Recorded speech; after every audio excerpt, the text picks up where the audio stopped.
যারা সুস্থ থাকতে চায় তাদেরকে হয় খেলাধুলা করতে হবে, নাহলে মাঠে ঘাটে কাজ করতে হবে। তো এখন আপনি একজন ভালো বড় অফিসিয়াল, আপনি কি এখন হাল চাষ করতে যাবেন, নাকি রিক্সা ভ্যান চালাইতে যাবেন, নাকি মাটি কাটতে যাবেন? তা আপনি টেনিস খেলেন, আপনি গলফ খেলেন, আপনি ব্যাডমিন্টন খেলেন, একটা আপনার সঙ্গে যায় এমন কোনো কিছু খেলেন, বুঝলেন এই কথা? খেলাধুলা করেন, নাহলে জিমে যে জিম করেন। তাহলে হয় ব্যায়াম করতে হবে, নাইলে দৌড়াইতে হবে, রাস্তায় দৌড়ান, নাহলে সাইকেল চালান।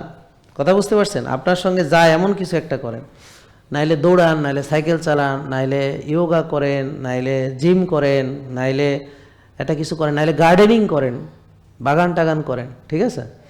তাহলে যেটা আপনার শখের আছেন, অনেকে গার্ডেন করে, বাগান করে। গার্ডেনিং মানে ওই ফুলের টবে তো আসলে মানে তো মাটি কাটার কোনো বিষয় নাই, রোদ্রে যাওয়ার বিষয় নাই, কায়িক শ্রম নাই, ঘাম ঝরানো নাই। তাহলে ঘাম ঝরানো কিছু একটা করা খুব দরকার। মনে থাকবে ইনশাল্লাহ? তাহলে আমাদের ছোটোবেলায় ভালো কিছু অভ্যাস ছিল, ছেড়ে দিয়েছি, আর বড় হওয়ার পরে কিছু খারাপ অভ্যাস ধরেছি। আবার ছোটদেরও কিছু অভ্যাস এখন থেকে গড়ে তোলা দরকার, যেমন সুস্থ খাবার, তারপরে সঠিক সময় ঘুমাতে যাওয়া। জেকে লাইফস্টাইল লিমিটেড, ওষুধ মুক্ত সুস্থ জীবন।